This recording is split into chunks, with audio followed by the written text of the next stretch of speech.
To all who come to this happy place, welcome. What is it about Disney that makes us happy? Is it the magical whistle as your ticket is scanned at the main gate? Is it the seafaring smell of pirate water? Or is it charting a course to a land where you may never grow up? Whether it's singing a familiar song, watching a movie, or riding your favorite attraction for the 100th time, Disney undeniably has a way to warm our hearts, believe in magic, and bring joy into our lives. This is Main Gate Magic, a podcast where we break down and discuss the infectious happiness, delight, and thrill of all things Disney. And beyond! All things Disney and beyond, and guess what? It's the second Tuesday of the month. Leia, do you know what that means? And beyond! And beyond! It's the And Beyond episode. Welcome, everybody, to Main Gate Magic Wildcard episode. Today, we are going to be talking about Back to the Future. Fun, amazing trilogy. Leia, I know you're a fan. Oh my god, it's the best. Like, literally, when you just said it, I just heard do. Yeah, you know what? I thought I had something prepared for that, but you know what? I totally flopped on it. I was writing trivia questions up until, like I said, like maybe about 30 minutes ago-ish. You made it. That's all that matters. I did make it. I did make it. And you know what? I actually... I'm doing it. I'm doing it. I've got it here somewhere. I've got it. It's epic. You have to.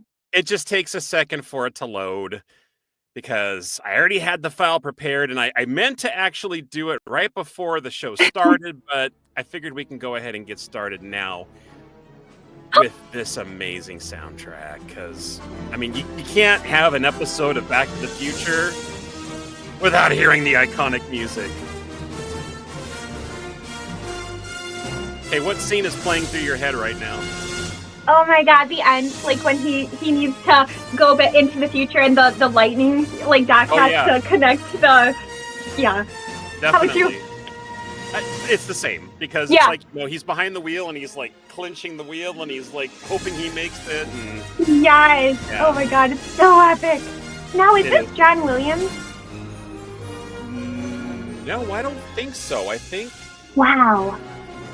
I would have thought this was John Williams. Somebody did the composition work for most of Zemeckis' work, and I don't think it was John Williams. Oh my goodness. Couldn't that have been? It had that same epic feel that, like, Jurassic Park does, Star Wars.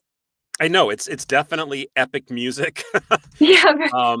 I mean, the whole thing is epic. I mean, this is like a cinematic, you know, marvel, you know, granted, I don't know if we're going to talk about this too much, but the time traveling aspect blew my mind back in the day, but then Smart Hulk ruined it for me in Endgame. So I kind of debated on if we should even talk about the time traveling aesthetic of the whole movie, if it's actually makes sense or not. Yeah.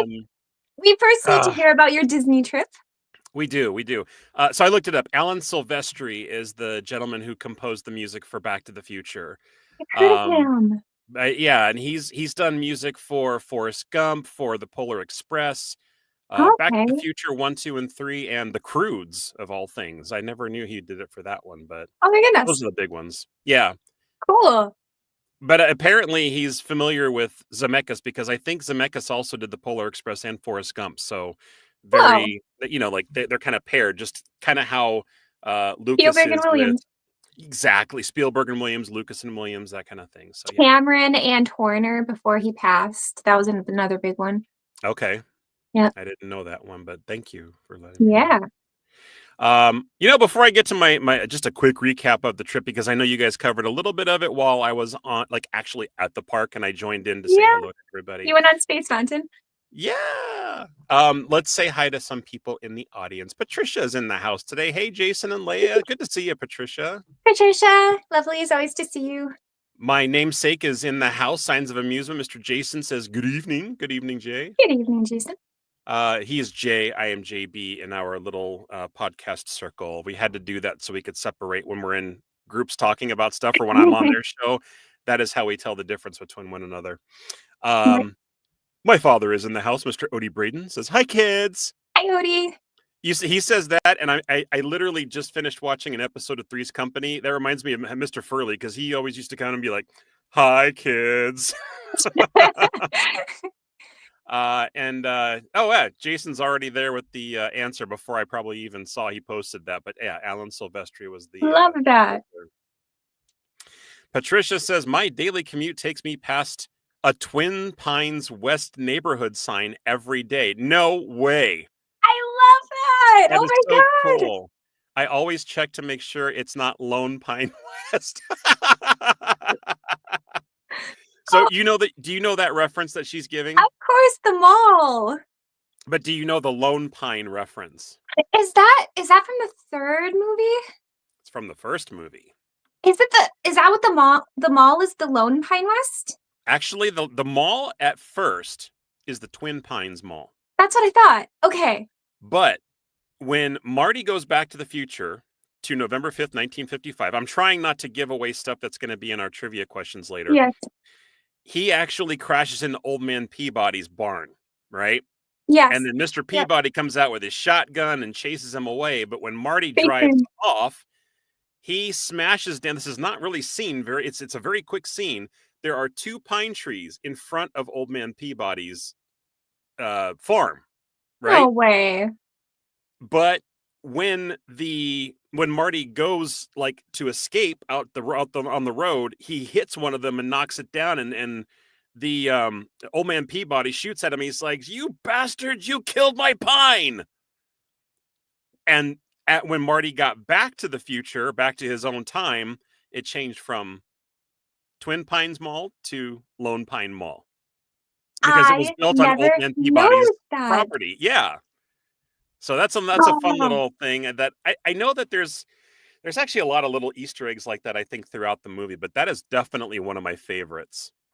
I'm so stoked to tell some people about that one. Yeah. Jason says Alan Silvestri also did music for Lilo and Stitch. That is so cool. That's one of my favorites. Awesome. I am so looking forward to the live action coming out on Disney Plus. I think that's happening soon. I really enjoyed that one. All right. Disneyland. So you guys kind of covered it when I was out last Tuesday. I can't believe it's been a week already. It feels like it was just yesterday. We had a wonderful time. We met Zach from Signs of Amusement as well. He's got his own little YouTube stuff that he does as well, video blogs. I think it's Disney Magic Zach is his name on YouTube. So if you guys had a chance to look it up, he's got some videos posted of his trip. It was his very first trip to Disneyland ever. Oh. He had been to Disney World parks before, but never to Disneyland. So it was a pleasure to meet up with him and say hello. We even saw our friend Jason for a short period of time. He met up with us at the hotel to give me some prizes that I won on one of their recent shows. They do trivia as well, but they actually give stuff away to winners. He made up this whole thing on his site where it actually shows the questions. People can actually type the answers in the comments section, and you get points for every answer you get correct and how quickly you answer it, I think. Is that right, Jay? You gotta correct me if I'm wrong on that, buddy. And whoever gets the most points at the end wins. And sometimes you might even win stuff even if you don't win at the end. You might get an opportunity to get bonus points. You might get an opportunity to sometimes they're like, "Oh, will you trade 12 of your points for this prize instead?" So you might get an opportunity to win something else, even if you're not like in the lead. So it's a lot of fun. So check out Signs of Amusement. I think they do it every Sunday. Jason says, "Yep," as far as how the trivia works and everything like that. That's amazing. That sounds fun. Jason, remind us like what night it's on. I think it's on Sunday nights. Correct me if I'm wrong. My mind is just completely scattered because it's been doing so many other things today, including writing trivia. Last Sunday of the month, he says. Yeah. Ooh. It's so worth it, you guys.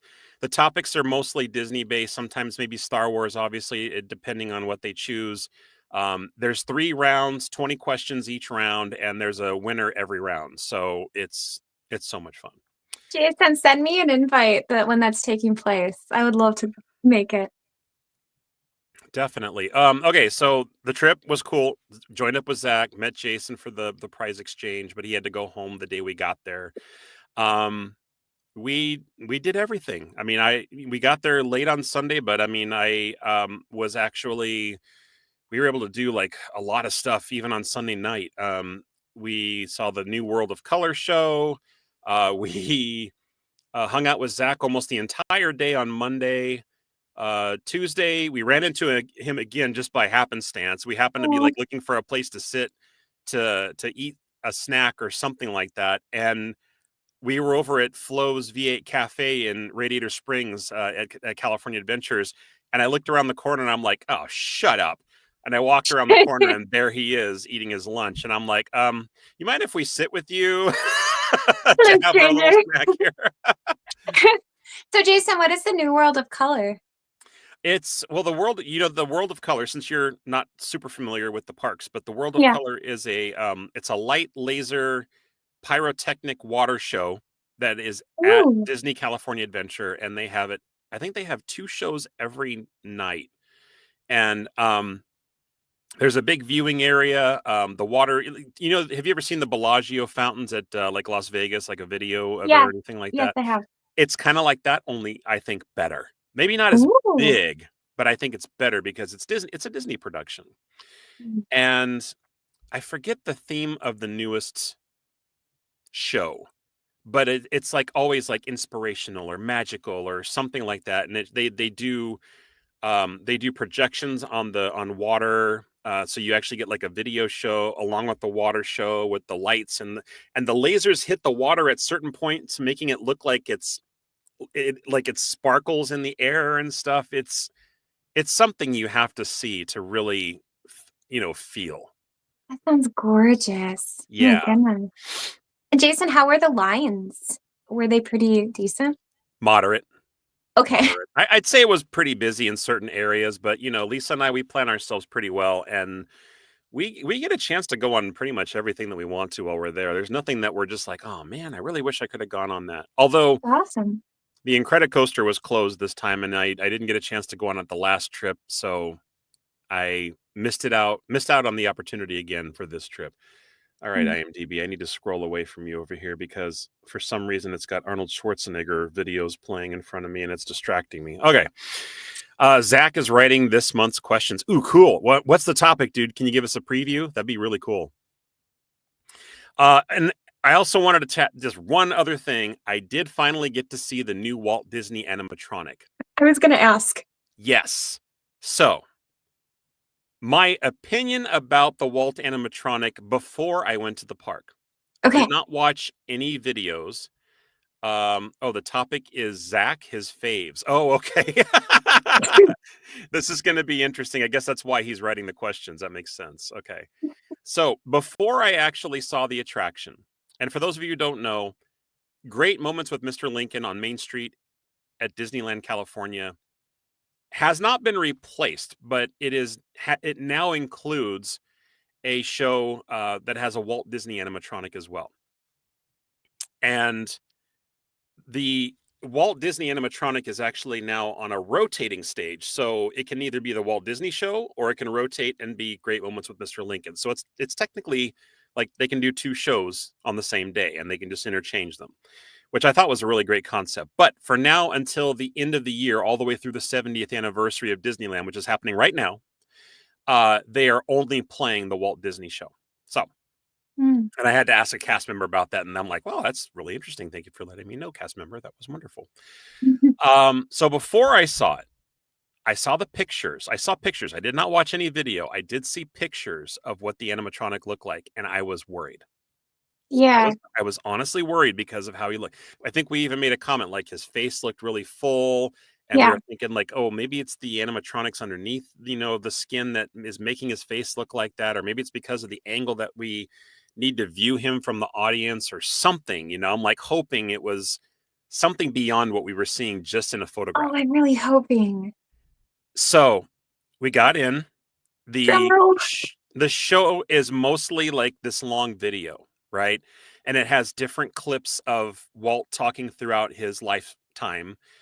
They cleaned up the audio as much as possible, and I think they did a pretty good job. But some of it's a little bit garbled and sometimes hard to hear. But I think it was really well done. But when I got there, and the video part was done, and the curtains open, and you saw Walt, kind of like leaning back against his desk, instant chills. Yeah. Instant chills. I was blown away. They took a recording of him and they made it into the show. And he starts talking and he's moving his hands around, and it's one of the most lifelike animatronic figures that Disney has to date. And I love it. I absolutely love it. I'm so happy to hear that. Yeah, the face was, I could still kind of tell because my muscle memory from what I saw in the pictures was kind of identifying it with that. But when I looked at it overall as a whole, and I heard him talking and I saw him moving, and then when I saw him actually rise from the front of his desk and take a small step forward to continue his little story he was telling, oh my God, I was like he's alive. That's amazing. So I don't know if it's because I'm biased because I'm such a Walt Disney fan, or if it's just because it was a really great show, or a combination of the both. I don't know, but I really loved it. I mean, if I were to rate it out of any of the attractions in there, I'd probably get it like a 9.5 out of 10. The 0.5 just being for like that one part of my memory that's like, oh man, the face, but I'll get over it. So they like really brought the magic and like It making really, him come really alive did. again. Yeah. Oh my goodness. It's so Yeah. funny. I kid you not, when I go to Disneyland with you guys, that is the number one thing I look forward to. Just because It it's is. Walt, it's the guy that Yeah. started everything. Well, and it's one of the first attractions that you actually will be passing by when you enter the park. I mean, the first attraction is always going to be the train. The train's the first ride that you actually see. Oh, okay. And then when you get into Main Street, there's all the street cars you can ride and stuff like that. But just to the right of the entrance just to the right of the right tunnel that goes under the tracks is where Great Moments with Mr. Lincoln and the Walt Disney Show is at. So yeah, it's really something to behold for sure. Wow. Jay, you got a lot to say. What do I got to pick from here? Let's see. Last Sunday, Zach. Topic is Zach. Let's see. He says, I am bummed I missed it. It was closed when we went to try to see it on Saturday before. Oh no, really? That sucks. Now I think he lives in Arizona, so it's not like it's a really quick drive, just like it would be for me. Like if it was closed on that trip, I would be so disappointed that I missed it. I'm so sorry that happened, Jay. Yeah. An Expedition Steve in the house. What's up, Steve? He says he hopes to see it in September, so he's going back down there. And wait a second. Dad, you said it was a really great show. You have not seen the Walt Disney animatronic. Get out of town. Explain yourself. Tell me how you know it's a really great show. Did you watch a video? Did you go to the park with somebody and I didn't know about it? You got some splaining to do. You got some splaining to do, Papa. Lucy. Yeah. All right. Well, enough of that nonsense. Forget the Disney stuff. This is the wild card episode, so no Disney. So let's get to what we came here for. He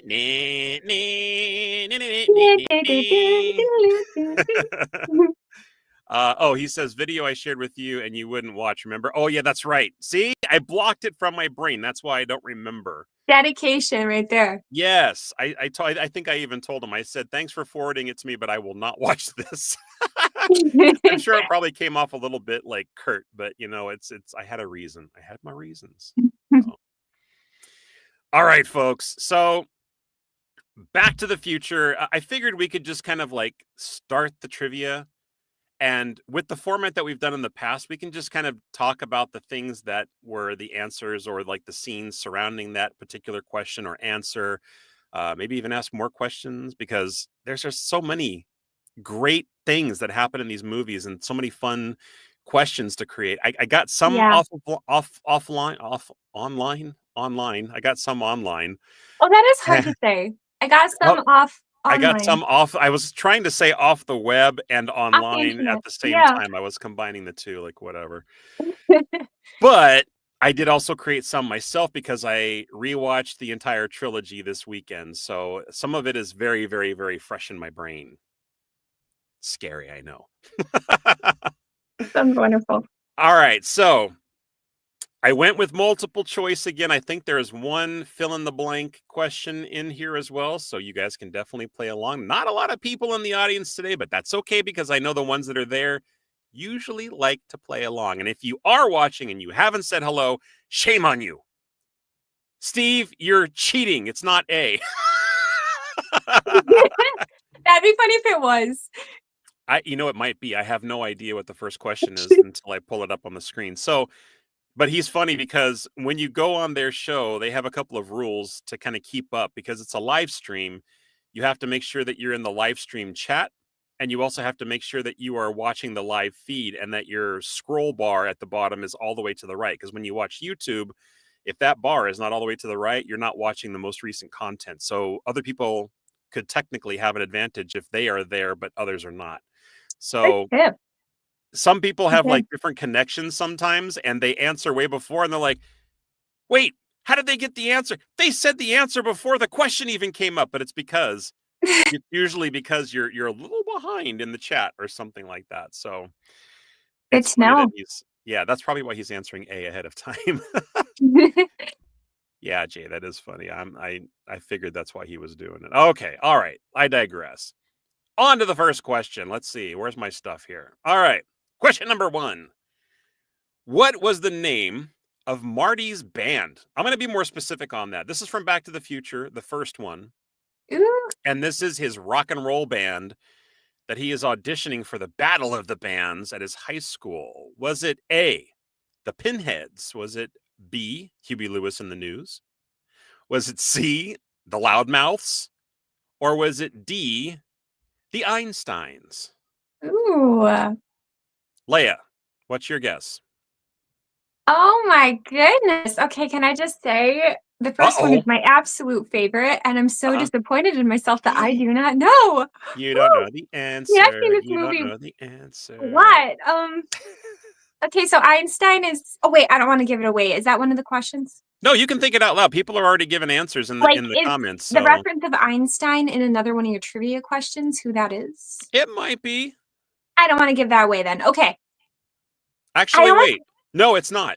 It is not. Okay. Einstein is Doc's dog. So I'm like, would Marty be sentimental and call them the Einsteins? Or is that just a clever thing you just did there? It's probably just a clever thing that I just did. Process of elimination. I'm gonna say the Loudmouths. Because I know Huey Lewis in the News. That's the can't think money. That's the power of love. Yeah, Huey Lewis in the News is what actually they were the one that created the well, it's not the theme song for Back to the Future. The theme music was the stuff from Alan Silvestri, but the theme song is definitely from Huey Lewis in the News, Power of Love. So yeah. So you're gonna say C. Well, the answer that everybody is putting in the comments section is A, and Steve. Oh no. Actually got it right. The answer is A. It's the Pinheads. You jerk. Pinheads sounded worse than Loudmouths. Yeah, and Marty only says it once when he's actually up on the stage and he is introducing his band. He's like, we're the Pinheads. And it's funny because I don't think I'm giving this away. I am going to give it away. So I need to silence myself for one of the future questions. Future questions. Ah! Yeah, there's a fun fact about that, but we'll cover it a little bit later. So Jason, I already want to ask a fun question about this movie. Go. Okay, so for the first movie, what is the funniest part to you? And quote it. The funniest line, you mean? Yeah, funniest line part, yeah. Oh my God. For me, I have one that I can, like every time I just crack up. Let me think about that for a second. The beginning, middle, end. You go with yours. Go with yours. Let me think about that for a sec. Okay. I won't even say the part. I want to see how many people remember this. Yeah. And that's when I knew I wanted to spend the rest of my life with him. What, Lorraine? What?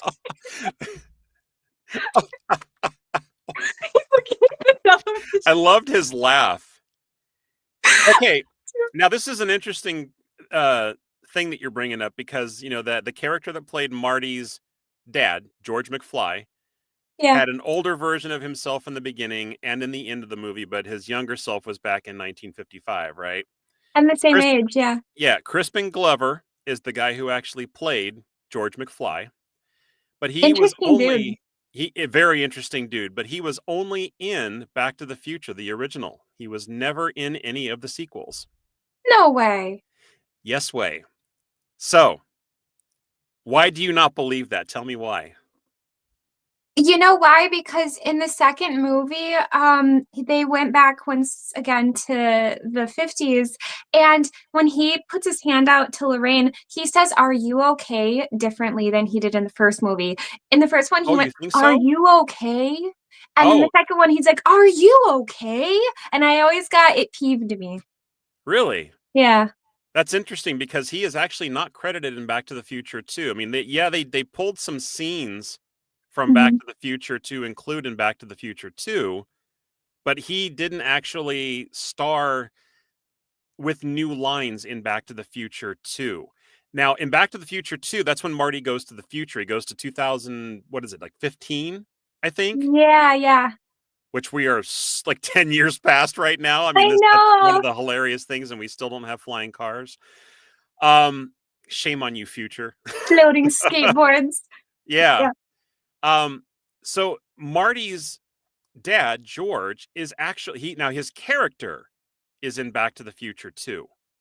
Remember, he kind of comes to the front door and he's hanging from his feet like he's in traction or something like that, and his Oh, hairpiece is falling off. yes. Yes. Completely different actor.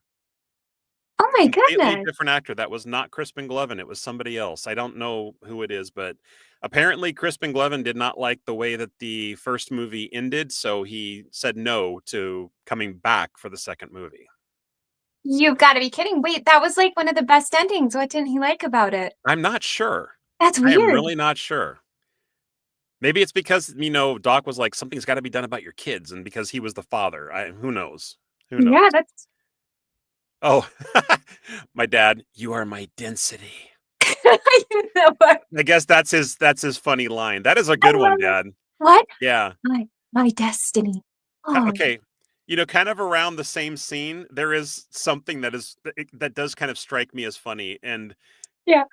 it is from George because he is just such a nerd in this, and I Yeah. can relate to him 100%. He comes into the diner, he's got his little notepad, he's going to read to Lorraine and try to ask her out, right? Yeah. And that's right before he says, "You're my density." He goes up to the bar at the cafe and he's like, "Lou, give me a milk."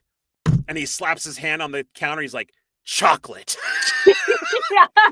and the milk chocolate comes, or the chocolate milk comes sliding down the table, and he grabs it and he drinks it and he wipes it from his mouth like he is there bringing his game. He is gonna do this. Yeah, I That know. is, That's it's great. such a great scene. So Yeah. that I'll say that's my favorite one for lack of any other thing that's not coming to my brain. Great one. Jay says he literally changed the movie industry about movies using the likeness or actors without paying them. Yeah, exactly. Yeah, he just basically used footage and other actors to play the characters from the other movies because all he had to do was slap some makeup on them. It's awesome. It is cool. Alrighty. Are you ready for question number 2? Oh yeah. Number 2, coming right up. What TV show was playing at the McFly house? Now, this is Back to the Future 1. This TV show was technically playing not only at the McFly house, but it was also playing at the Baines house. And Baines is Lorraine's maiden name. I'm just kind of nerding out on you guys there because I actually did happen to remember that. So, what show was it? Was it I Love Lucy? A, I Love Lucy. B, The Andy Griffith Show. C, Gilligan's Island. Or D, The Honeymooners. I know this one, so Which I'm not going to say it out loud. Okay, that's fair enough. That's fair By enough. the And way, just I also love Lucy. This is my cat named Lucy. Lucy, the Yeah, she kitty says hi, girl. everyone. Hi, Lucy. This is the one that I see, like, I see cat butt when she gets up on your bed and walks behind, Every every once time. in a while. Yeah. Yeah. And just so you guys know, if you're unfamiliar with the first movie, this is actually the show that George is laughing at when he does that.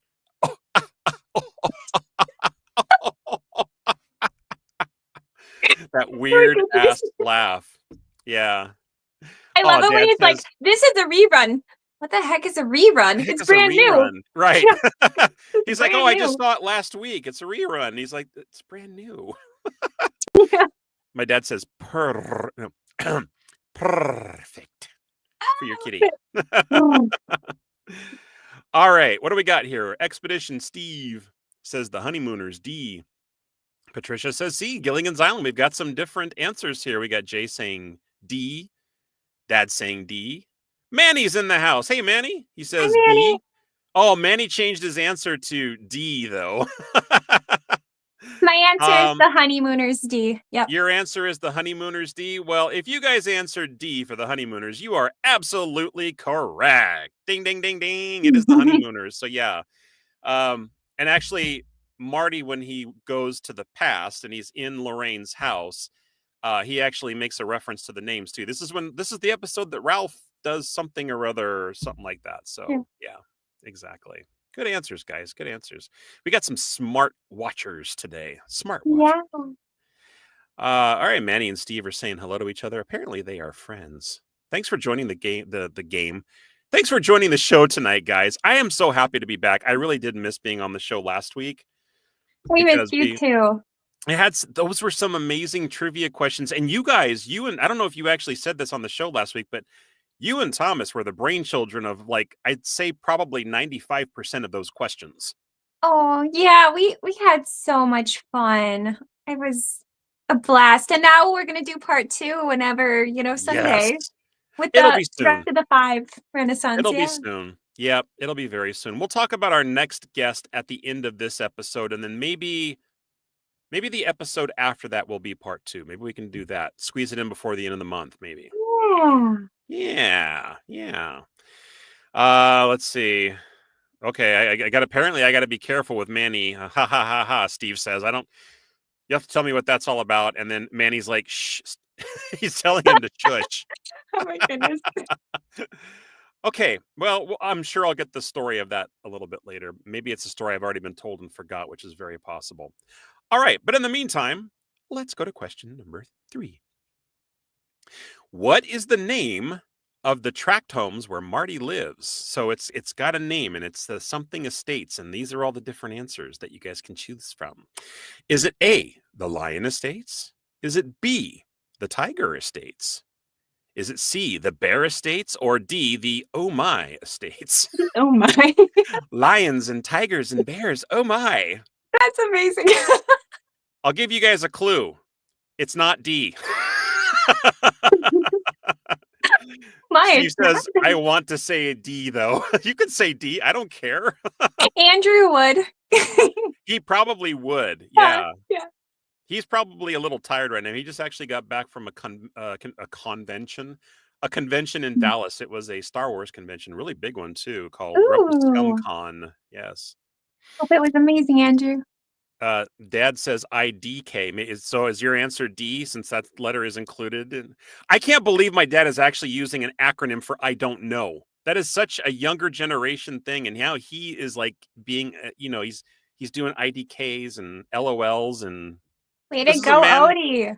This is a man when, like, back when answering machines were a thing, he's like, I'm never getting an answering machine. Then he got an answering machine, and then it's like, I'm never getting an iPhone. And guess what he has? An iPhone now. Never say never, right, Dad? All right. No What do we list got for offended. answers? Steve is saying A, the Lion Estates. So is Jay. And let's see. Patricia is saying A. Those are the only answers we got so far. But what is your answer, Leia? It's also A. It's also A. Well, if you guys Yep. guessed A, you were 100% accurate. It is the Lion Estates. I can Yes. picture it. The Yes. back. And Yep. spelled accurately. I have no idea why it's spelled with a Y, So but fancy. it is spelled with a Y in the movie. I don't think I ever really knew. It's got to be some kind of clever writing thing or something like Mm-hmm. that. Feels I mean, European for some reason. I don't know. could be. Yeah. And actually, I did not include this in my list of questions, but don't Marty and Jennifer, when they end up getting married, they live at another, like it's a different tract of homes, but it's not the Lion Estates. They don't move to the same place. They go to Yeah, Hill. Is it Hillcrest or Hill? it's something. Oh, I can't remember. I can't either. So guess what? Because I'm on my computer, Yeah, let's do what it. tract homes do Marty and Jennifer live? Because nowadays you can type that kind of stuff in the internet, and the AI generator will actually tell you. So originally the Lion Estates, but when that's where Marty grew up. But Jennifer and Marty, when they went to the future, they were living in Hilldale. And Hilldale. I thought it Oh, was Hill something. I just couldn't remember exactly what. yeah. Yeah, Jay, it's Hill Valley is it's the city I think that they actually live in. Yeah, but Hilldale's the thing. Oh, Manny, you said A. When did you say A, Manny? I didn't see it. Unless maybe. Oh, you know what?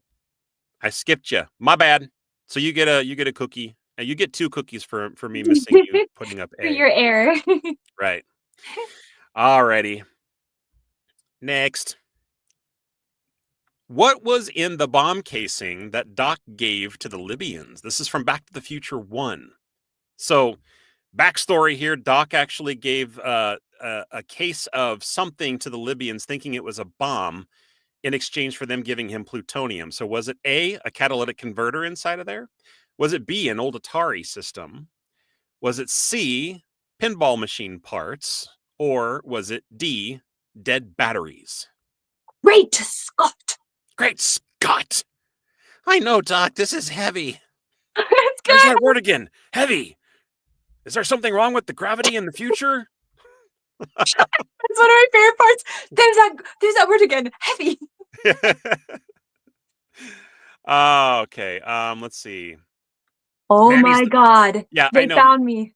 I did scroll up, Manny. Thank you. Sorry, I that was all me, but that was my bad. All right, so all right, answers coming in. We have C, C, C, C, C.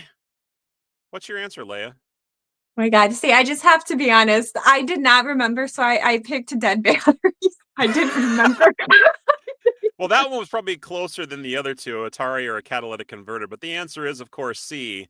It's a Oh, bomb casing full of pinball machine parts. Yeah, okay. and that's why the Libyans were so mad at Doc, and they came chasing him down at the Twin Pines Mall with a bazooka, trying to kill him. That part was actually really intense because It was. they did. They shot him. He was dead. Okay, now the question is, was he dead the first time? Or had all of that already happened in an alternate universe? That has always tripped me up. And you know the answer that I think I have in my head? I think at one point Doc had to die once, and then for infinity and beyond, never again.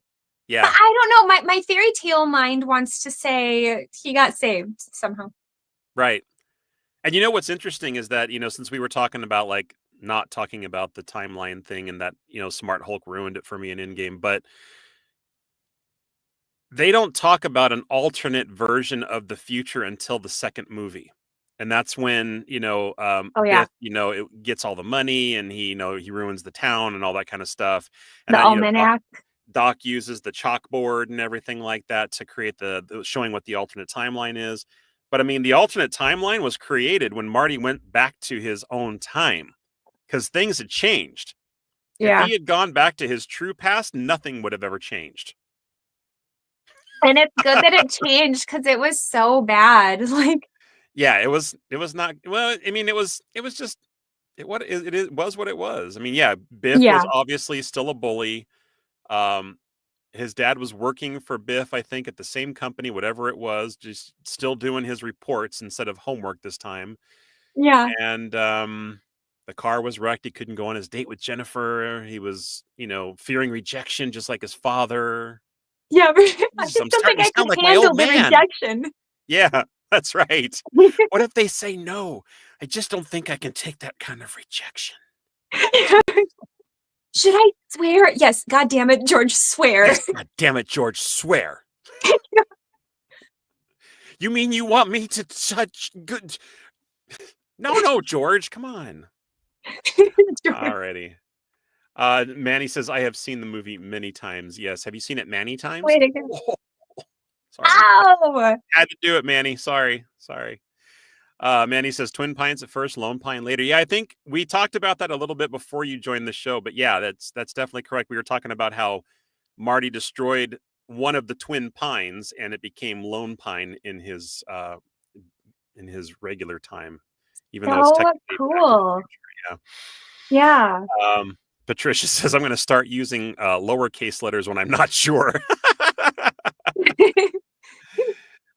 Jay says that's a paradox. Yeah, that is definitely a paradox. And I believe me, I've wanted to like literally do the same thing that Doc did by, doing the timeline on a chalkboard or maybe like using Canva or something like that to try to figure out if Back to the Future 1, 2, and 3 actually makes sense.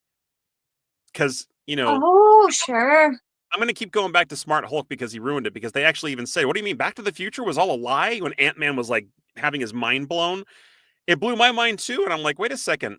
It's not wait, what? It's not possible? I need to see that again. I don't remember that. Yeah, because they talk about how like when you travel into the future, that now becomes your past or something like that. And the only way that they actually made it right was by putting everything back the way it was. They didn't, because Back to the Future, they didn't put everything back the way it was. They actually did change the outcome of events, which eventually, some of the same results happen. George and Lorraine, they still got married. It's just that the events gave George a bit more of a boost of confidence at a young age, and his future changed because of it. So I think that's why at like near the end, when Marty meets Doc to go and to go back to the future, on the street where they're setting up the lightning experiment, Marty tells Doc, my old man laid out Biff. He's like, he did? And he's like, yeah, why? What's the matter? And he's all, nothing. So for a minute, I know that Doc was thinking like, oh my God, the future has now been changed, but how? Yeah. The only goal was to get his parents back together, and that was it. So I Makes sense. I think that Doc had like a little bit of like you know what? We can't worry about that right now. Let's just get you back. Let's just see what happens. Well, Right. no, actually, not to go down too deep of a rabbit hole, but I actually thought this even as a kid because I kind of understood how biology works. If his parents made even one small physical twitch in the past, they actually would not have had the same children. That's like kind of how the body works. If you do one small little thing, you're not going to have the same offspring that you would have. I So think it's like that's part of what they call the butterfly effect, isn't it? Like, butterfly effect. ever Yeah. heard of that? Yeah. It's Yeah. like a butterfly can flap its wings in Peking, and in Central Park you'd get rain instead of sunshine, I think is what the theory that I heard. At least that's what I remember from Jurassic Park. And I know they used it in that movie, but it is a real theory. So okay, what's Jay saying? He's saying you can't go into the future to see your future because you're missing from the past when you're left. But if you go back to the past, then did you ever go to the future? Okay, shut up. Whoa. I'm gonna have to go back Everybody to that take a one and reread it screenshot a right little bit. now. Yeah, everybody take a screenshot right now. Then go to your local pub, slam down a few beers, and then reread that. It might make sense. Have a hell of a conversation. You can't go into the future to see your future because you're missing from the past. How are you missing from your past? You're missing from the past when you. So I guess left the technically, you future. know what, Jay? That does actually make sense to me. So if let's say you go to the future, Oh, I see. you disappear from your timeline. So at present time, you are not in your own future. Oh my gosh. But if you go back to the past. But then if you go back to the past, then did you ever go to the future? See, that's just like I want to drop so many F-bombs right now because how much this stuff like just completely blows my mind, but not this show. Not this show, Jay. You're not going to make me do it. One of my favorite time travel moments in any movie was Bill and Ted's Great Adventure. It's when if anybody remembers or knows that movie, Bill and they Ted's go into the Excellent jail. Adventure. I love Excellent. them so much. They go into Do the they go where? jail cell to break themselves out. And he's like, man, if yeah. I could have done this, I would do a tape recorder tricking my dad. And he's like, hey, Dad. And he's like, wait, I have to remember to do that in this timeline so that the next ones Right. And benefit. and as far as I know, they never did that. I mean, at least they didn't show them doing it. But yeah, all they had to do was think about doing something when they got back, and it would just happen. I'm like, God, if it was only that So cool. easy, right? And all you need is a time machine. That's all. That's all. Manny says, I find it odd that Marty had the same clothes when he woke up. Yeah, it is a little. Wait, when he woke up from what? So when he woke up from where? Because he travels to the past in his high school clothes, we'll call them in the 80s clothes. And then he goes to the prom or the dance thing, and then he goes back, but he changed back into his regular clothes because he didn't want to go back home in that zoot suit, he called it. Oh, yeah. So I'm not sure. He says everyone else had updated clothes. I'll have to rewatch. I don't remember that. Because I mean, when he got home, he crashed in his bed, and then he woke up, and then that's when he saw his new future, like his new reality, I should say. So He I was think that's in the his reason vest why. and stuff, right? Yeah, he was He was still in his in life the same preserver, getup. so to speak. Yeah, like Right, no yeah. vision. Yeah. If they had sex 5 minutes one way or the other. What? If they had sex 5 minutes one way or the other. Okay. I think that just has to do with like the whole like it could be a different kid. Child. Yeah. Sure. Yep. He says no, only if you don't come back to your immediate past. I think I understand what you're saying there. Yeah. Mm. Bill and Ted's filmed in Arizona. Oh, that's cool. Oh, Was that's awesome. Was the water park the same? Was it in Arizona as well? Because I swear it looks a lot like Raging Waters in San Dimas, California. That is an actual location. San Oh, Dimas is a real that's place. cool. I don't think Raging Waters is in San Dimas anymore, but it really did look like it because I used to go to that park when I was younger. It was very close to where I live. Oh, that's awesome, Jason. Dad says yes. I love Napoleon Bonaparte in Bill and Ted. movie. Izzy Piggy. I know.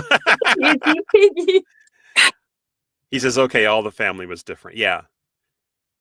He says, yeah, Jay says, yep, still there. All right, that's cool. Neat. I love it. All right. We need to do another question. We got really off track here. Let's see. What's next? So fun. What is the first thing Marty tries in order to read right, Jason? I wrote it correctly, but I'm not reading it correctly. What is the first thing Marty tries to order at the diner in 1955? So he finds his way to a diner, right? And he's looking around town and he's like, oh my God, I need to get a phone to call Doc, because he's the only guy who can help him. And he goes to the diner because he sees the phone symbol in there. And he tries to use the phone, and the guy that sat behind the counter, he's like, looking at them crazy because of what he's wearing. And then he's like, you gonna order something, kid? So is it A, a cup of coffee? Is it B, a tab? C, a Pepsi? Or is it D, a chocolate shake? Now, we got answers flowing in already. I think everybody kind of knows this one already. I just want to say I love what you did there. Did you like what I did there? I like what you did there. Very clever. Yeah, and you can tell me why, but I'm hoping it's the same answer. So, okay, the answers are flowing in. We've got Steve saying it's B, a tab. We got Jay saying it's C, a Pepsi. And just remember, guys, this is from 1955. When he first gets to the cafe, what does he order? Steve's saying C, a Pepsi. Dad's saying B, a tab. Manny's saying C. Patricia's saying C. A lot of Pepsi answers.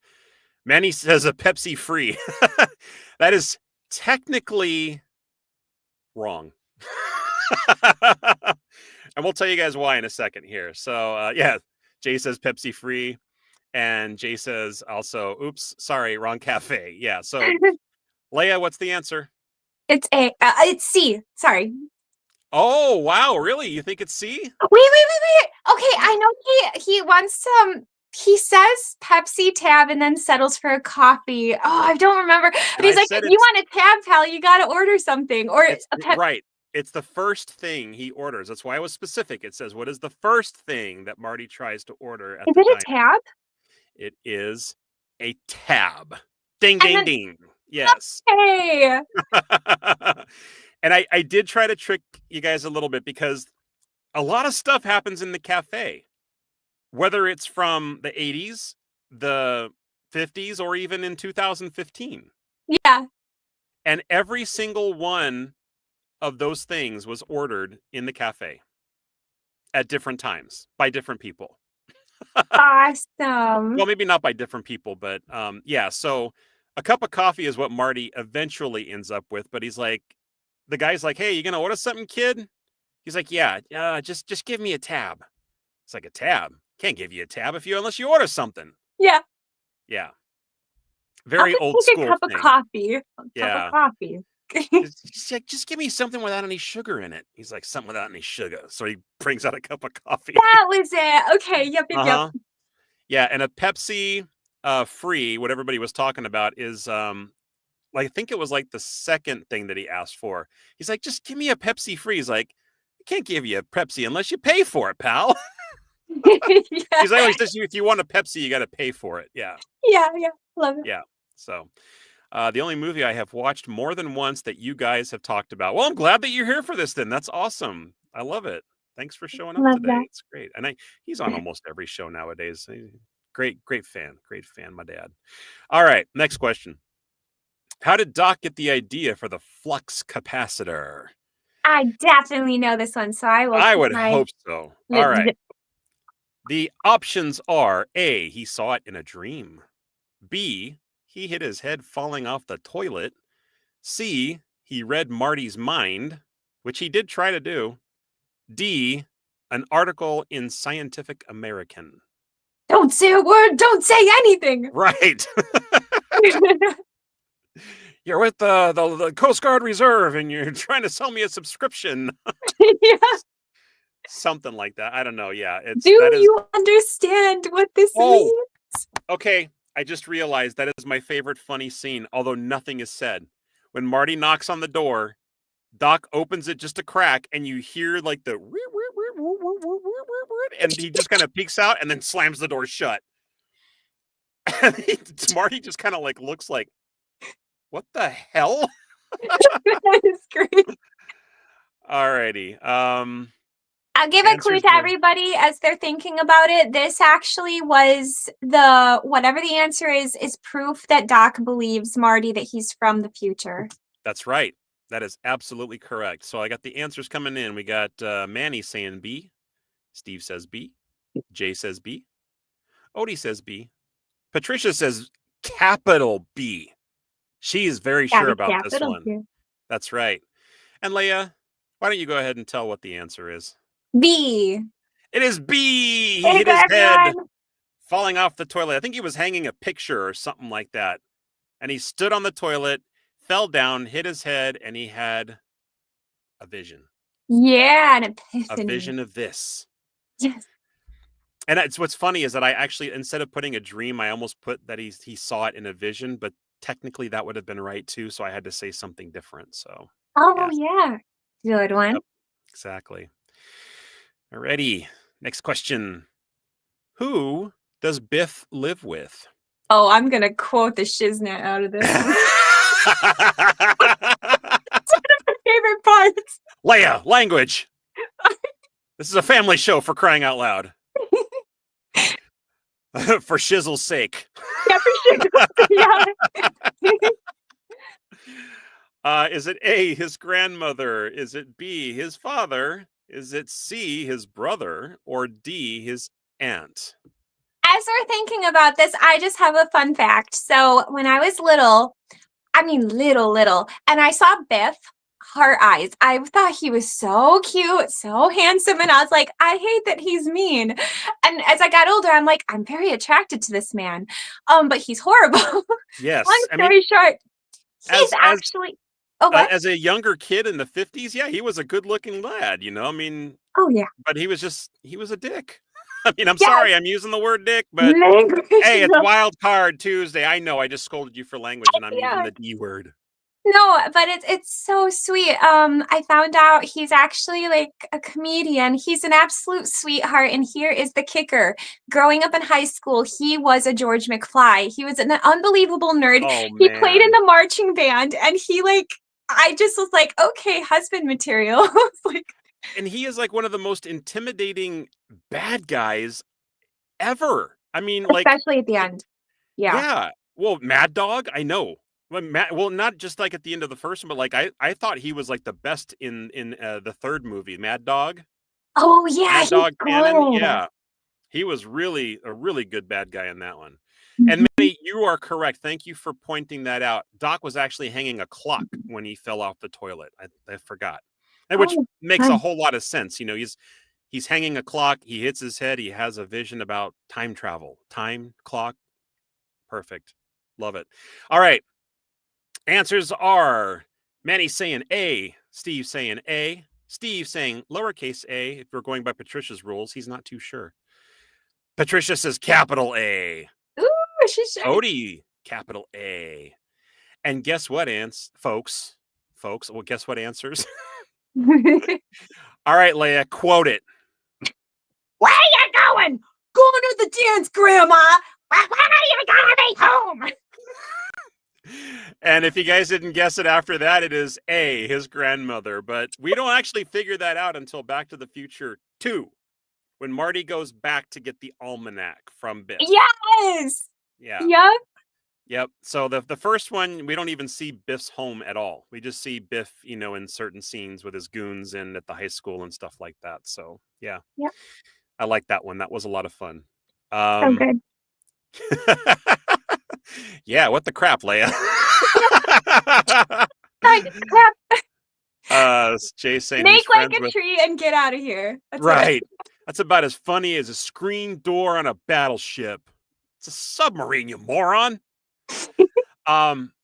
He's friends with Adam the Woo. I'm not sure who Adam the Woo is. Do you know who Adam the Woo is? No, I don't. Oh, Google. Who is Adam the Woo?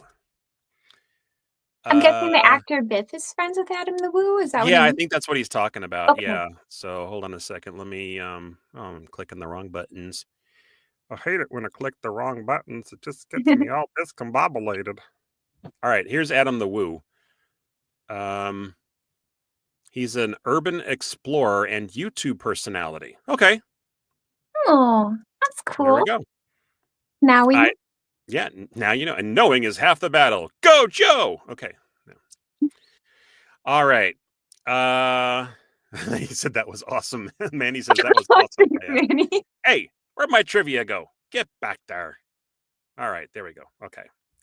All right, clear the chats. Go back to the trivia. The next question, please. Who was originally cast as Marty McFly? I know this one. Do you know this one? Are you serious? I do. I do know this Okay, one. awesome. Was it A, Corey Feldman, B, Eric Stoltz, C, Ricky Schroeder? Do you know who Ricky Schroeder is? No, I don't. Okay, or D, Corey Haim? Put your answers in the comments, please, folks. Let's find out who gets this one right, because this is not, I don't think it's as well of a known fact. Mhm. Ricky Schroeder was the, I'd say he was like probably the main actor. It was a child actor from the 80s in a series called Silver Spoons. Oh, I'll You have ever to heard look that him before? up. Yeah. I don't. And he was also in a movie as a child as well called The Champ, boxer movie. Very, very sad, but I Okay. think it's the first movie I ever cried.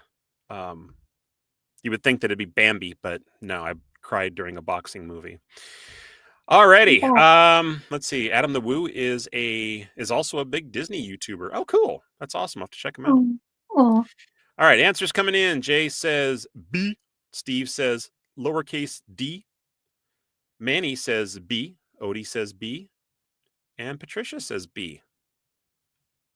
What's the answer, Leia? B. The answer is, in fact, B. Eric Stoltz. He was the first one considered to be Marty McFly. I forget the reason why, but Michael I J. don't Fox remember. was instead. Yeah. I felt bad for him though. I heard he filmed quite a bit of it and they just let him go. And I don't remember the reason, but I was like, oh man, that would be tough. Like if you Yeah. filmed a good amount and they just let you go, replaced you. But, he went on to do other roles like Mask was like a really huge film for him back in the day. Did you ever see that one? Oh, that movie makes me cry. Speaking of Oh yeah, crying, oh my absolutely. goodness. He was also in Pulp Fiction. You're right. He was the Yep. drug dealer. That's Yeah. right. Yeah. Yeah. He was the one that had to he was the one that actually gave Vincent the adrenaline shot to inject into Uma Thurman. Yeah. Yep, yep, you got it. He was a nut job, that guy. His character was crazy. Yeah. Um By the and then way, I mean he you was can't. also in Oh, what? Go ahead. Oh no, I mean just in the end, them choosing who played Marty McFly? Hit Leia. the Come like, on. everyone. Manny says Eric was too tall. Oh, really? Oh. Well, you know what? Because Manny is such a fan of the movies, I'm going to go ahead and take his word for it because he's been popping out facts to help us explain some of this stuff throughout the entire episode. So thank you, Manny. Appreciate that. Yeah. He says he kept arguing with the director, too. Oh, that's not good. Okay, I guess that makes sense. Hey, why are you going to argue with Ivan? Come on, Ivan's a nice guy. Yeah. Well, Eric was also in The Fly 2, the one that was made after the Jeff Goldblum film. So Oh, he okay. was let's see. Let me see if I can remember his name. Did you ever watch the Fly movies? The one with Goldblum, Jeff Goldblum? Speaking of crying, when he comes out of the Okay. I bawled when I was You've seen little. it. Yeah, you've seen it. Oh, When he comes out and he's fused with the pod and oh, everything like so that, and he's sad. pointing the gun to his head and It's everything. one of the Yeah. most sad things I've ever seen in my life. Would you do a wild card episode where we talk about horror movies? Oh, right up Yes. my alley. I love horror Woohoo! Yes. movies. Oh, All right, cool. heck yes.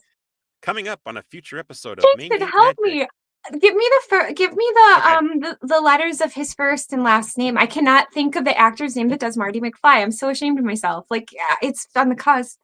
MJF. Oh, Michael J. Fox. My Yeah. goodness. I gave you all three. I know you only asked for two, but yeah, MJF. So. Yeah. Yep. Okay, I think we're caught up on comments. It's time for the next question. Oh, and of course, Corey Feldman and Corey Haim, stars of many 80s movies. Goonies, The Lost Boys, The Burbs, License to Drive, so many movies. Very sad, Corey Haim and Corey Feldman. We're just going to say WTF because he went off the deep end years ago. Is Corey Feldman was he in the movie Stand By Me? Do you know that movie? Corey Feldman, yes, he was. He Was he played. Teddy? He was Teddy, the one that had his ear burned. Yeah, yeah. Stand By Me is one of my top 5 movie. favorite movies of all time. Absolutely. Stephen King movie, or Stephen King Yes. story. Yep, I read the story. The movie's actually better. It's one of those rare ones where the movie's actually better than the book. Yeah. Okay. So, trivia question for you, which you should know if you've read the book. What was the name of the book? The Dead Body or something. It was just The Body. The Body. The Body. Yeah. Yep. But very, very good story. All right. Next question. It's the fill in the blank. Yay! I wish Andrew was here for. Don't say anything. Don't say anything. Shut up, Jason. Bad host. Bad host. Andrew loves sci-fi, so he would totally get this. Bad llama. Fill in the blanks. My name is blank blank. I am an extraterrestrial from the planet Vulcan. This was in Back to the Future 1. I'm not giving any other clues. What are the two blanks? Is it Darth Vader, A, B, Mr. Spock, C, Luke Skywalker, or D, Mork Ork? I'm totally picturing the scene of the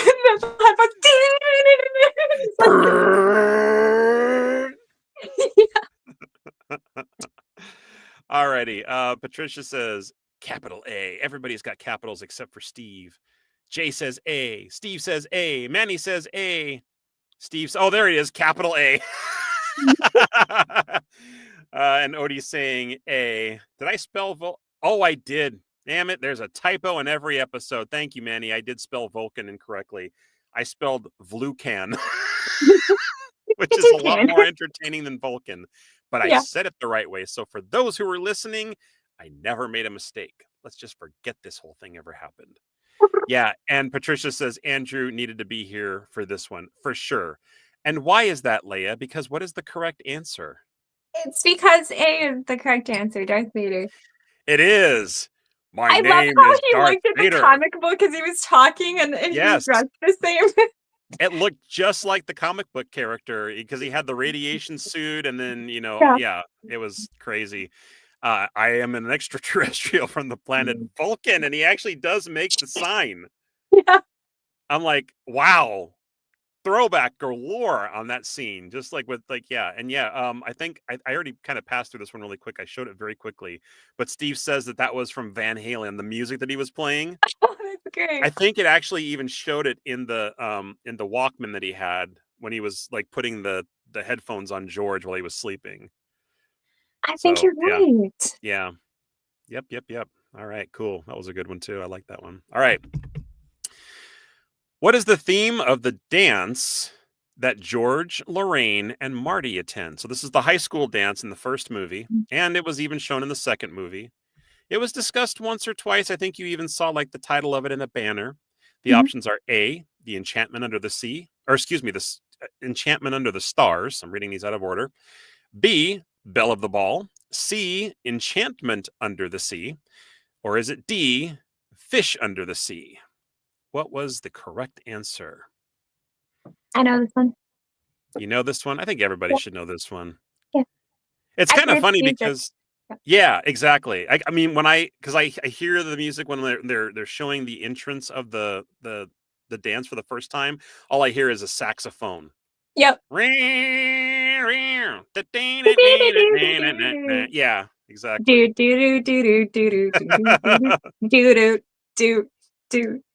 Do yeah. George is trying to like dance to it and look all like casual and like yeah, he's just kind of like he's in his own little zone. But you know what? He was doing it. He was doing it more than I ever did. I never danced. I never went to a dance ever. I never parked cars with a girl. Made out with a girl. A goofy movie. Why I never went to a party and look at me now. Great, Dad. That is a little bit of an insight to next week's episode, everybody. I know you're very excited about that, Leia. Off the walls, yes. All right. The answers are flowing in. I think everybody kind of knew this one already. C, lowercase c. The answer is, of course, Leia, please, the answer. Enchantment Under the Sea. It is the Enchantment Under the Sea. Now, the Fish Under the Sea answer is not right, but it is mentioned in the movie. Because in the very beginning of the movie, Lorraine is talking to her kids. All three of them, Marty, I forget his siblings' names, his brother and his sister. The ones in the photograph. Robbie? Something like that. Yeah. Anyway, she's saying like she was starting to tell the story about her and how her and George met. And then the sister pipes up. She's like, I know, Mom. That's when you went to the Fish Under the Sea dance and you kissed Dad for the first time. She's like, it was the Enchantment Under the Sea dance. Yeah.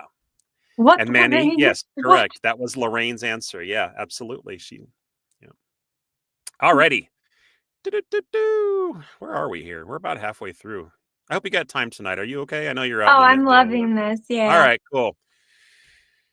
Saddle up, everybody, because we're going for question number, I don't know. Middle of round 2. Right. Yeah, exactly. All right. Who replaces Claudia Wells as the character of Jennifer Parker? Now, Jennifer Parker was Marty's girlfriend in the very first movie, but she did not come back for 2 or 3. Who took her place? Was it A, Molly Ringwald? Was it B, Jennifer Grey? C, Kim Cattrall, or Cattrall? I don't know. I might have spelled that one wrong too. Or D, Elizabeth Shue? Everybody put your answers in the comment section. So I don't know the actress's name, but I 1000% see the two different actresses. I always noticed it. They were definitely different. So let me help you. If you picture the second Jennifer, Mhm. are you able to kind of picture her face in any other movies that you can identify? Was she in the Babysitting Adventures? Was she the Yes, she babysitter? was. She was. Was that her? Yes. Awesome. He was also in The Karate Kid. Okay. Yeah. I don't know the actress's name though. Well, the answers are flowing in, and they are Okay. all 100% accurate. We've got Oh, D, cool. D, D, D, and the answer, of course, is Elizabeth Shue. She played Cool. Marty's girlfriend in the first movie, but did not return for the second. They just got a different chick and put the same wig on her. Or sorry. Claudia was the one that didn't return for the second movie. It was Elizabeth Shue, yeah. And Okay. yeah, so she was also Daniel's girlfriend in The Karate Kid for the first movie. And then yeah, Adventures in Babysitting, correct. And I think did I see Manny put an answer in here as well, or somebody put an oh no, it was Jay. Said loved her in The Saint. That was a I've never seen Val that film. Kilmer movie, I think, wasn't it? Correct me, Jay. Is that right? He was like Val Kilmer was the actor in The Saint. I've Is that the seen one him I'm on the thinking of? cover of The Saint. I think you are correct, Jason. Yeah. Oh, sorry, Dad. Bit late. Yeah, but it's not C, it's D. Kim Cattrall, she was what was her big thing in the 80s? Wasn't it Mannequin? Isn't she the one from Mannequin? I think she's from Mannequin. Jay says yep. Cool. So that was a Val Kilmer. May he rest in peace. Another one that died way before his time. Yeah, that one got to me. Alrighty. Moving along, let's ditch the melancholy and go with the next question. What movie is being holographically advertised in 2015? I love this one. I This one's love this good. one. Love this one. Is it A, Rocky 12? Is it B, Star Wars Episode 20? It probably should have been by then, but no. Is it C, Jaws 19? Or is it D, Gremlins 13? Love this. I definitely know the answer. I had to dig in the Question back is of my brain. yes. Question is everybody's putting in their answer. Does anybody remember celebrating the date of in 2015 for Back to the Future? I did. I was like, oh my God, it's the date that Marty went into the future and it was supposed to be. Yeah. It was hard not to because it was all over social media. Everybody's like, "Oh, this is the day that Marty goes back to 1985 or whatever." So, oh no, that's the date. That's the date when he went to the future, right? Yeah, it was Yes, November yes.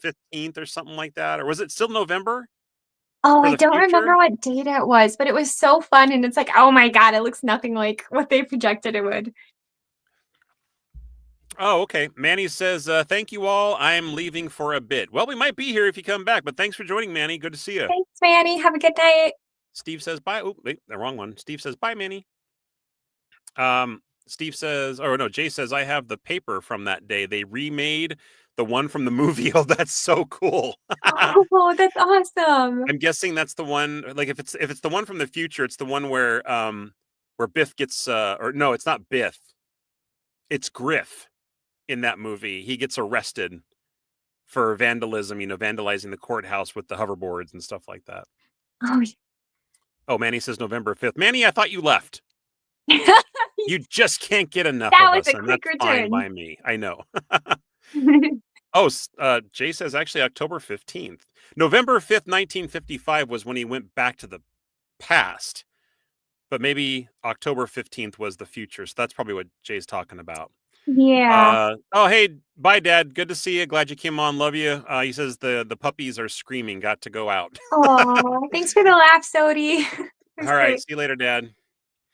All right. So let's get back. So the answers are flowing in. We got Steve saying C. Manny, now departed, said C. Jay says C. Patricia says C. Odie even says C. What's the answer, Leia? It's C. Are you sure? The 3D thing that comes out. Yeah. Yeah. You know why? Because it is C, Jaws 19. And what does Marty say? The shark still looks fake. Oh, And it's horrible. It's like an old school like 3D rendering of a shark, and it looks like. Did you ever see the music video "Money for Nothing" by Dire Straits, where it's like their faces are all blocky and stuff like that? No, I haven't. Oh, it's like old school 3D animation, and it did look horrible. But Yeah, it was very, very. I remember in the movie it was pretty cheap looking. But it was hilarious because the shark comes up out of the marquee, and it goes down and it chomps Marty, and he's like, ah, Yeah. because he's never seen a hologram before, so he doesn't know what's going on. Yeah. All righty. Fun. Oh, let's clear Mr. Braden's answer here. Bloop. Okay, bye-bye. Okie dokie. Just moving right along. What's the next one here? All right. Oh, shoot. No, you didn't see that. No. Close your eyes. Let's rewind time like 5 Go back to the 10 future. seconds.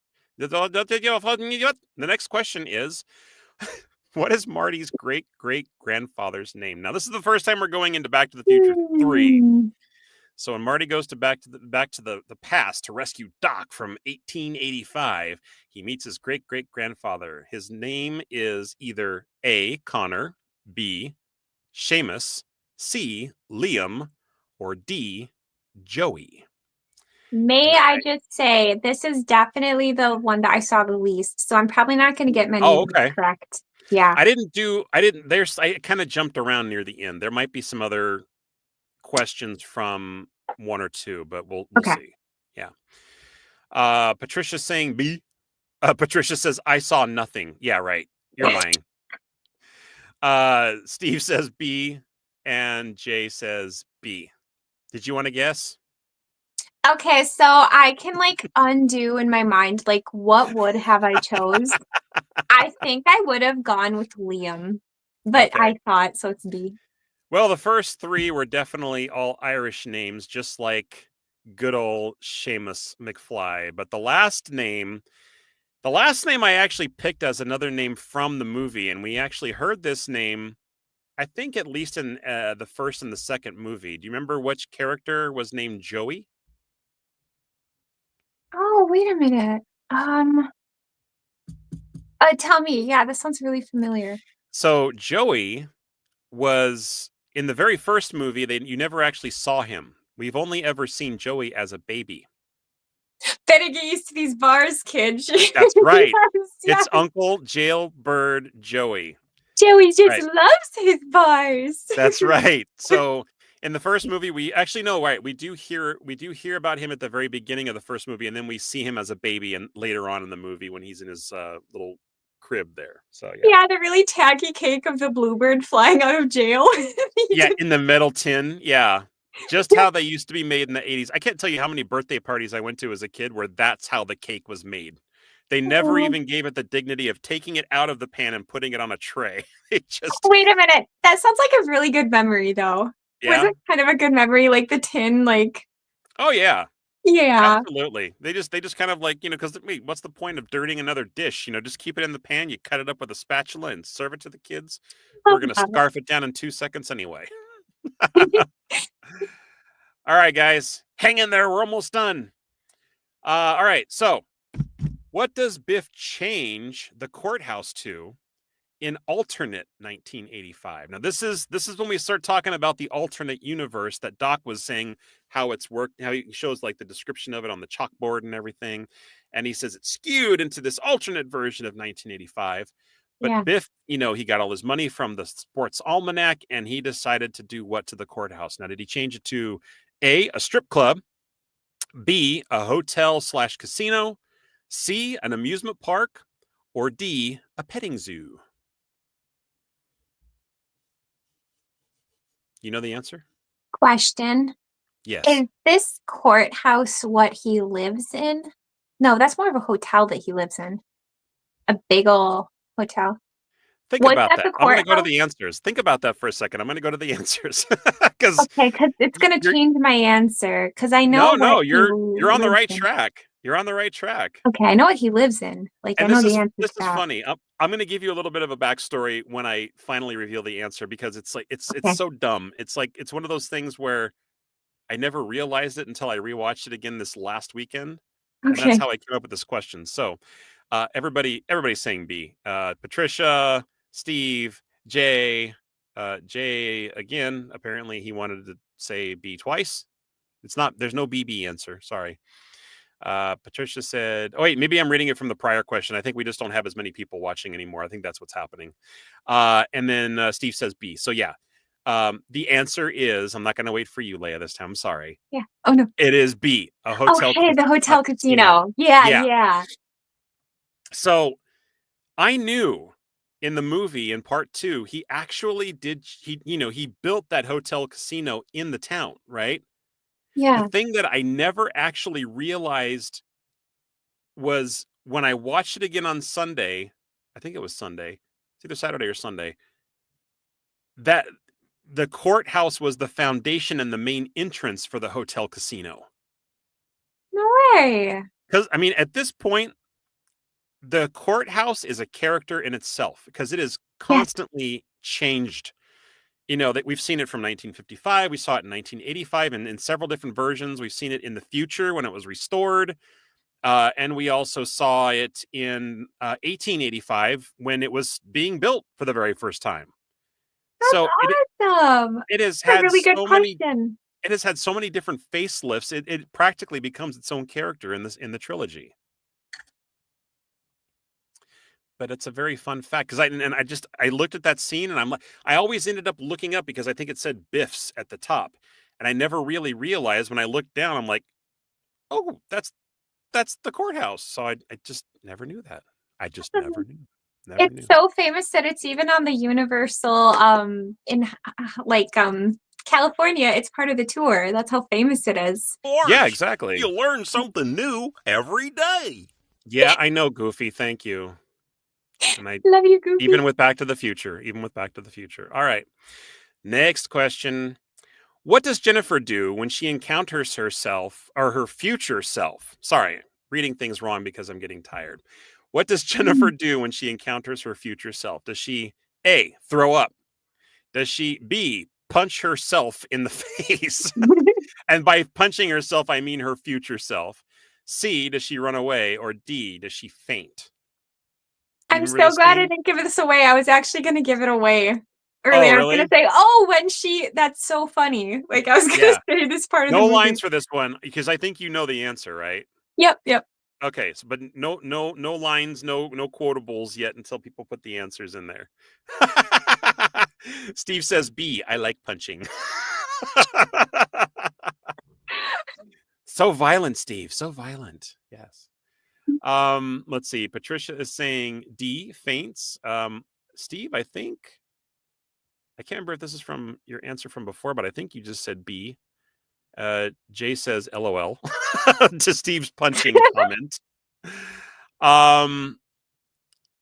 I can't, I'm sorry, guys. I'm starting to lose track. Jay, this is the time that I really wish that I had a software algorithm just like yours where I could do trivia the same way you guys do, because I lose track of who gave the last answer. So yeah. Oh, that makes sense. Sorry, guys. But I do see a couple of B's. I do see a D in there. And let's see. Jay says Biff's Casino is the Plaza Hotel and Casino in Las Vegas. I thought that looked familiar. Oh, that's cool. They probably just overlaid Biff's name in with CGI or just a cell or something like that over the film. And you're totally right. That's awesome. Patricia says she woke up that morning and chose violence. Oh, Patricia, I love your cleverness. All right. So what's the answer, Leia? And what does she say? What do they both say? I'm old! Oh, I'm young! One says I'm old and the other one says I'm young. I forgot about that. Yeah, they both say it simultaneously, but just different. The old one says I'm young, the young one says I'm old. Yeah. Yeah. It's funny. Okay. Let's continue here. What happened? Hello? There it goes. Okay. What musician plays the role of Needles? Now, I don't think Needles came into the picture until the second movie, and he was also, I think, in the third movie as well. Oh, Needles nice.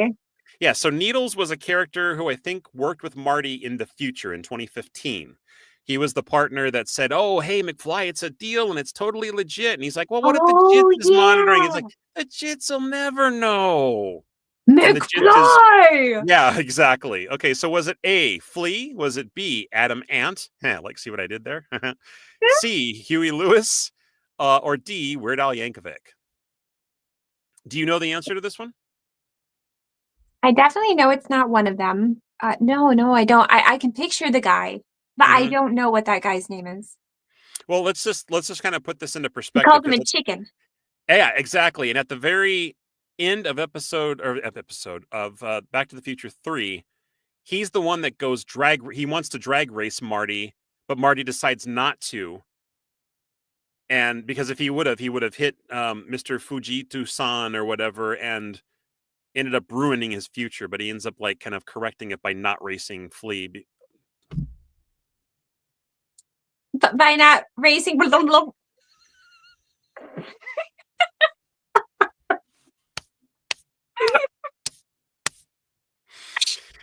Well, guess what, folks? Your answer A, and A are absolutely correct And because LOL is good times. tonight we are just giving away the answers on Main Gate Magic Wildcard Tuesday. Yeah, the answer is A, Flea from the Red Hot Chili Peppers. Yeah. Oh, that's awesome. Yeah. Adam Ant I just chose because it had another insect name and he's another singer from the 80s. Flea's not a singer. I think he's a guitarist for the Red Hot Chili Peppers. And then Huey Lewis obviously was only in the very first one. And he sang the theme song like we talked about. And Weird Al Yankovic, just because I couldn't think of anything else. I love that. That's the one that I definitely knew was not the Right. Beatles. Yeah. Yeah. Although it would have been funny if he was. That would have been Yeah. funny. I love Weird Al. Pardon me, folks. All right. And I don't know if we actually talk about this. We talked about Huey Lewis being in the beginning. He's in the beginning of the show. We talked about the power of love. He's the singer. But do I hold on one second here? Am I getting to it? Where am I? What question are we on? We're not there yet. And see, the thing is that these thumbnails are so tiny, I can't even see what they say until I put them up on the screen. So next question, everybody. What was the original name of Clayton Ravine? Was it, and this is from the third movie, okay? Originally, was it called A, Cherokee Ravine? Was it B, Mohican Ravine? Was it C, Shonash Ravine, sorry? Or was it D, Eastwood Ravine? We have a thinned out audience, so the answers are going to be very slim at this point. Jay says he was the bassist, or he is the bassist for Red Hot Chili Peppers. Awesome. Yeah. All right. What is Clayton Ravine? Is that okay? So I'll hide the answer for now. I'll hide the answers that are coming in. So now remember, guys, I said what is the original name of Clayton Ravine? So I don't know why I keep saying ravine. It's not a rave. It's a ravine. So in the third movie, when Marty travels back to rescue Doc because he thinks he knows he's going to die and he's trying to save his life, they end up rescuing the female character from the show, who was Clara Clayton. Oh. That ravine was named Clayton Ravine in 1985 because originally her horses got out of control and she took a dive into Clayton Ravine and died. So they named it after her. Oh. All right. So before it was Clayton Ravine, in 1885, the original name was different. And that's what I'm trying to I'm trying to do the play on here. And I think I actually stumped everybody because I'm seeing D, Eastwood Ravine, D, Eastwood Ravine, D, Eastwood Ravine. My guess that's what Jay's going like, wait, in what timeline? I said the original. So this would be in the 1885 timeline, the original name of it in 1885, the original name, original, before it was ever even named. So is she the one that Doc falls in love with? She is. Oh, I love that love story. Okay, I was gonna guess B. E. Chavez Ravine.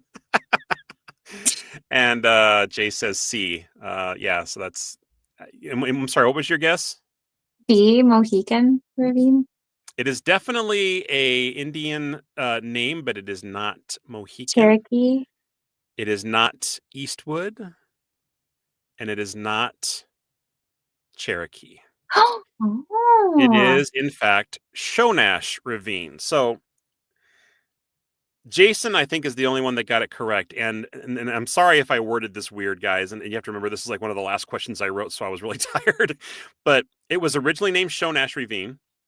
And then if the timeline would have not if Marty and Doc had not interfered by rescuing Clara, it would have become Clayton Ravine in the, from that point on and into the original timeline from the 80s. But because they rescued Clara, it got renamed to something different, which is actually one of the incorrect answers for this question, which is D, Eastwood Ravine, because when Marty goes back to his present timeline, Back to the Future again, he goes off the railroad tracks into that ravine, and people think that he died. So, because his character name in the movie was Clint Eastwood, they named it Eastwood Ravine. Thank you very much. No way. Thank you very much. Thank you very much. Applause, everybody. That's a good one. I felt like it took a long time to get there. Sorry, folks. Oh, it's super interesting. It's the journey that matters, right? Okay. I think we've got let's see, 1, 2, 3 more to go. 3 more, and then we're done. This is a long one. I feel like I probably should have cut it short at like 15, but I went a full 20 questions. I figured like it just These are great questions. You don't ask people like, hey, you want to play 15 questions? No, you always got to ask them. You want to play 20 questions? So that's what I did. It's a rule. That's right. All right. Oh, here it is. Finally. Geez. Name the musical group that's entertaining folks at the Hill Valley Festival. Which movie is this from? This is from Back to the Future 3. So when it's in the Old West in 1885, the Hill Valley Festival is happening, and there is a band playing up on stage. I am looking for the actual band name. It's a real life band. They didn't call themselves any of these things in the movie. In fact, I don't even think they had a group name in the movie. This is just what their real group name is in real life. Is it A, ZZ Top? Is it B, Huey Lewis and the News? And I spelled Huey wrong on this. Dang it. It's Huey. Sorry, Huey. Is it C, Aerosmith, or is it D, Metallica? I love Metallica. You do? I don't picture you as somebody who loves, you're like, I love Metallica. No, you'd be surprised. I like heavy music. All right, cool. Yep. Let's see. What time is it? 7:30, and everybody's answering at 7:31. C, Aerosmith. I think these are the new answers here. So Jay is saying A, Patricia's saying A, and Steve is saying A. I think these are the only guys that are answering anymore. We have 5 people watching. How come there's only 3 people answering? What's wrong with you people? Get in the answer section. That's right. Pick a lane. Well, I guess they did. We sound so intimidating, Jason. I know, right? Nobody's ever going to watch this show. We're too mean. So do you know the answer to this one? I'm not sure if you're familiar with the band. I have no idea. So I'm just going to be different from the others. So I'll say C, Aerosmith. What? It was 3 bearded guys. 3 bearded guys? And one of them actually twirled their guitar around in front of them when they started playing the music again. It's a very signature move for this group. Oh. When I say twirled, I mean like literally it did like a 360 on his belly like this. It's just because he has it on a swivel on his harness and he just spins it around. It's like it's just one of their things. They always did it in their music videos. Well, nothing else matters, so I'm going with Metallica. See what I did there? Well, that did matter, unfortunately, because the answer is correct at A. It's ZZ Top. Oh, cool. Yeah, so the group that performs, Sharp Dressed Man and She's Got Legs. You ever heard those songs before? Oh my God, yeah, I love the She's Got Legs. Yeah. The first one, the Sharp Dressed Man. Yeah. Yeah. Every girl's crazy about a sharp dressed man. Yeah, that one. So, interestingly enough, another fun fact to back up this particular question is that they actually created a song for Back to the Future 3, as well as starring in Back to the Future 3. So at the very Oh, end of the movie, there is a song by ZZ Top called Double Back. And that is performed by the group ZZ Top. So it's Double Back. Got to double back again. That one. You ever I'll heard have to that one? listen to that. Well, I have to listen to it at the end. Yeah. So Yeah, next time that you watch that movie, listen to that song at the end. That's the same group that actually performs at the Hill Valley Festival. Yes. I love that. Alrighty. 2 more to go. What is Doc Brown's first name? I know this. Cool. Is it A, Victor, B, Aaron, C, Emmett, or D, Thomas? Fun fact, his name is actually my grandfather's name from my mom's side, which is De Perez. Yeah, okay, so if anybody knows Leia, don't cheat. Okay? And especially her relatives. So Yep. yeah. Jay says it's double back in time. But I know one of the lines says double back again, got to double back my friend. I think they do say those, but yeah, I think the title, I think he's right. It's double back in time or something like that. Yeah. It's a great song. Great song. All right. So we got, let's see. Jay saying C. Steve is saying C. Patricia saying C. Leia, go ahead and confirm. See, it's Emmett. You It is guys got it. Emmett. Yeah. My grandpa's full name is Emeterio. Emmetadio? What nationality is that? It's Hispanic. Hispanic. Okay. All right. I Yep. don't think I've ever heard that name before. It's very exotic. Yeah, isn't it? It's fun. Emmett. Such a cool name. Too. Yes. And the only reason I put this one in there because in Back to the Future 3, that's all Clara actually ever calls Doc Brown is she only ever calls him by his first name, Emmett. Oh, Emmett, Emmett this, Emmett that. She says it through the whole movie. So, like, if you didn't know it, I'd be very disappointed in you all. Again, We all get gold stars. All right. Last question, and we might as well go ahead and end it with another Back to the Future 3 question. What happens to the DeLorean at the end of the series? And I just realized I spelled DeLorean. Actually, it's spelled correctly, but I should have capitalized the L because it is a proper name. Is it A, Doc takes it to the future? Is it B, it's destroyed by a train? Or is it C, Marty takes it to the past?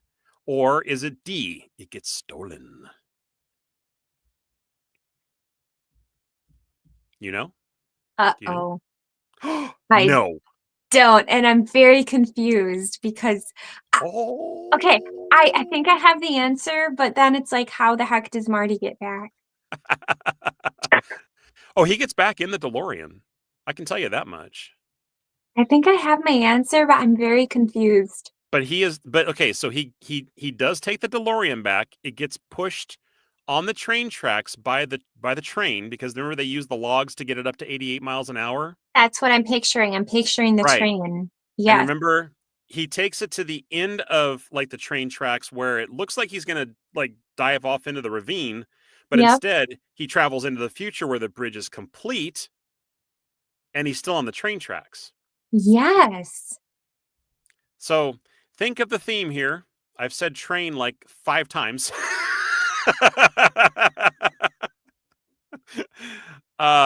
Again, which timeline? This is back. Well, that kind of so it takes place in the 1985 timeline at the end of Back to the Future 3. And I did say at the end of the series, so I mean it's like, and I should have said at the end of Back to the Future 3. I guess that's what I should have said. It might have been more clear. Oh, he says because there would actually be 2 in the Old West. 2 what? DeLoreans? 2 trains? I don't know. There was never 2 DeLoreans in the Old West. There was because Doc. Wait a sec. No. Well. Oh wait. Holy cow! Yeah, he's right. There would be 2. There'd be 2 in the Old West. Before. Never thought about that before. Because yeah, Marty travels back to the Old West in a DeLorean, right? Yeah. But it's because Doc disappeared from 1955 back to 1885 to be with Clara with a DeLorean. And then he wrote Marty a letter to back up with him in 1955. So Doc said, basically, I hid the DeLorean in a cave for you to go back to your own timeline. But Marty instead decides to go back to 1885 to rescue the Doc. Okay. So when Marty goes back to 1885, Marty hides it in the same cave. But then that means Doc also had a DeLorean back then as well. He's right. There would have been two. Huh. They never Mind-blowing. talked about that. Shame on you.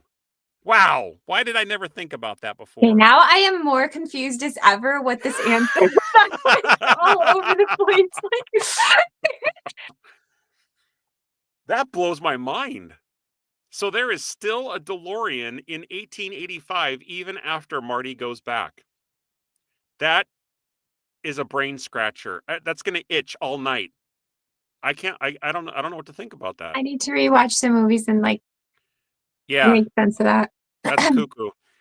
Yeah, Jay says it's a movie mistake. It's a big freaking movie mistake because they never actually showed the other DeLorean. I mean, all Doc would have had to do is, let's see, did it have Mr. Fusion in it? Yeah, they both had Mr. Fusion in it. So what the heck? All he had to do was push it again and get back. Wow. Okay. I am just. Thanks for letting us know, myself. Jay. Yeah, thank you very much, Jay. That's crazy.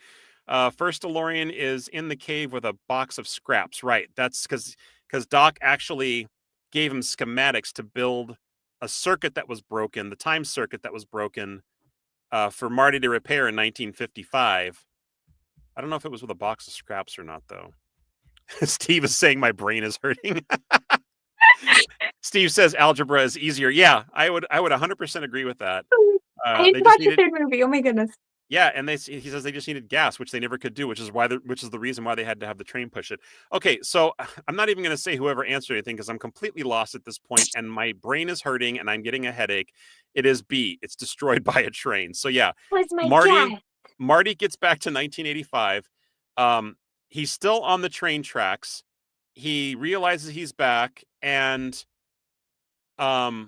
they go. I think he gets the truck and he goes back to get Jennifer, and they come back to get the DeLorean or something like that. Or Jennifer's there to see him or something. I don't remember how she gets there, but they go back to the destroyed DeLorean. But yeah, a train ends up hitting the DeLorean while it's still on the tracks, a modern day train, and it just blasts it into smithereens.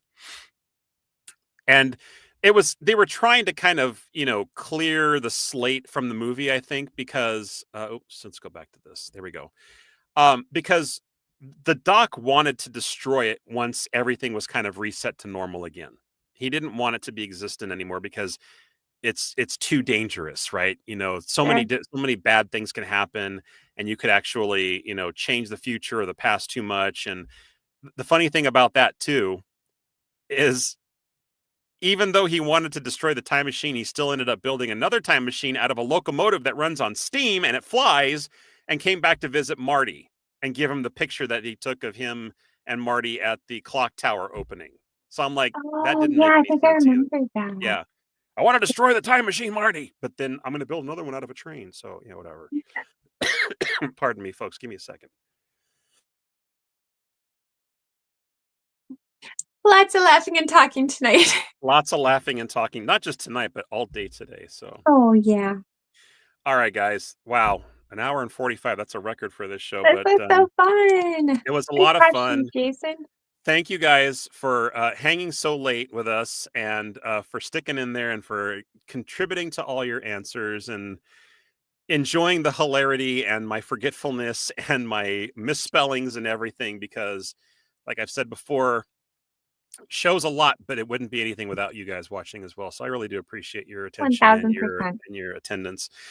So you had mentioned a Goofy movie, and I said that was an insight to next week's episode, because it is literally about a Goofy movie, because the Goofy movie, just like Back to the Future, is celebrating 30 years.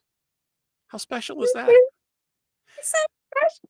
What's even more special is that we have Mr. Jim Magon returning to our show, the writer of a Goofy movie. So next Tuesday, 6 p.m., Join us on Main Gate Magic, where we will have Mr. Jim Magon, the writer of A Goofy Movie, back on our show, part 2, to talk about the 30th anniversary of this wonderful, wonderful father-son road trip film from the, what was that from? 90s? It's 90 what? Oh, 95. 95. It is a Yeah. year that remains near and dear to Leia's heart. Oh my goodness, that movie has my heart. Oh my goodness, I'm like beaming. People on Spotify cannot see how much my smile is like.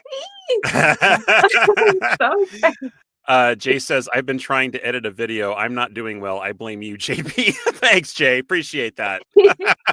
And that's totally fine. You can blame me for anything at this point because I wouldn't remember anyway. So he says we also Steve says we did a trivia on the Goofy Movie. Yeah, I wasn't able to make that one for whatever reason. So make sure you guys tune in and watch. Jim is a crack up. He's a smart ass. I love him to death, and he's a good storyteller as well. So very, very much looking forward to having him back on the show. Leia, thank you for being here tonight. Appreciate your engagement and your co-hostiness, if that's even a word. Very much. Yes, hopefully we'll have our partner Thomas back next week as well, where he'll be able to join in on the hilarity. And hope you all have a wonderful evening and a great rest of your week. We look forward to seeing you in the future. Yeah, that's a good way to end it. Thank you. Ta-ta for now. Bye-bye. Bye, guys. Goodbye. Thank you for tuning in to another fun-filled episode of Main Gate Magic. We hope you enjoyed the show. It's been our pleasure bringing a little Disney magic into your life. Please remain seated while the show comes to a complete stop, keeping your hands, arms, feet, and legs inside the podcast at all times. For more information about upcoming episodes, please make sure to follow, like, and subscribe on Instagram, Facebook, TikTok, and YouTube. You are now free to exit the show. Please watch your step, and be sure to tune in next week for more Main Gate Magic. Bye-bye.